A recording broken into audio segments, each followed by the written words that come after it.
ಎಲ್ಲರಿಗೂ ನಮಸ್ಕಾರ. ಈ ವಿಡಿಯೋ ಮಾಡಕತ್ತಿದ್ದ ಕಾರಣ ಏನಪ್ಪ ಅಂತಂದ್ರೆ, ಎಲ್ಲರೂ ನೀನು ಹೆಂಗೆ ತೆಳಗದಿದ್ದಿ, ನಿನ್ನ ಆರೋಗ್ಯ ಹೆಂಗೆ ಕಾಯ್ಕೊಂತಿದ್ದಿ, ನೀನು ಡಯಟ್ ಏನು ಮಾಡ್ತಿದ್ದಿ ಅಂತ ಎಲ್ಲರೂ ಹೋದಲೆ ಬಂದಲೆ ಎಲ್ಲರೂ ಒಂದೇ ಪ್ರಶ್ನೆ ಕೇಳ್ತಾರೆ ನನ್ನ.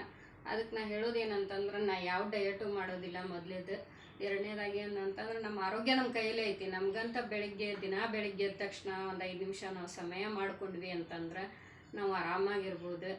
ಮತ್ತೇನಪ್ಪ ಅಂತಂದ್ರೆ, ಈಗ ನಾವು ದಿನ ಬೆಳಿಗ್ಗೆ ಎದ್ದ ತಕ್ಷಣ ಬಿಸಿನೀರು ಕುಡಿದೆ ಒಂದು 5 ನಮಗೆ ಗೊತ್ತಿರೋ ಅಂಥವು ಸುಲಭವಾದ ಒಂದು 5 ಎಕ್ಸಸೈಸ್ ಮಾಡಿದ್ವಿ ಅಂತಂದ್ರೆ ನಮ್ಗೆ ದಿನಾನು ಫ್ರೆಶ್ ಆಗಿರ್ತೈತಿ, ನಮ್ಮ ಆರೋಗ್ಯನೂ ಒಳ್ಳೆಯದಾಗಿರ್ತೈತಿ. ಸ್ಟಾರ್ಟ್. ನನಗೆ ಗೊತ್ತಿರುವ 4-5 ಎಕ್ಸಸೈಸ್ ಮಾಡ್ತೀನಿ, ಅದ್ರ ಉಪಯೋಗ ನೀವು ತಗೊಳ್ರಿ.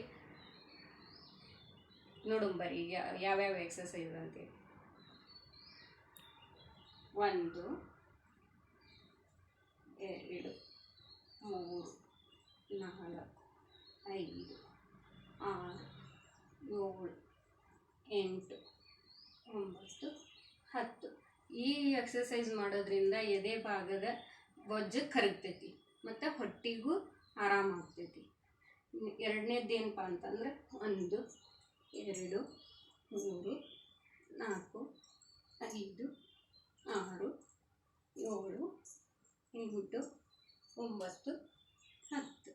ಈ ಎಕ್ಸಸೈಸ್ ಮಾಡೋದ್ರಿಂದ ಸೊಂಟದ ಆಚೆ ಈಚೆ ಇರುವಂಥ ಕೊಬ್ಬಿನ ಅಂಶ ಎಲ್ಲ ಕರಗ್ತಾ ಬರ್ತೈತಿ. ದಿನ ಕ್ರಮೇಣ ಮಾಡ್ತಾ ಹೋದಂಗೆ ಕರಗ್ತಾ ಬರ್ತೈತಿ. 3ನೇದು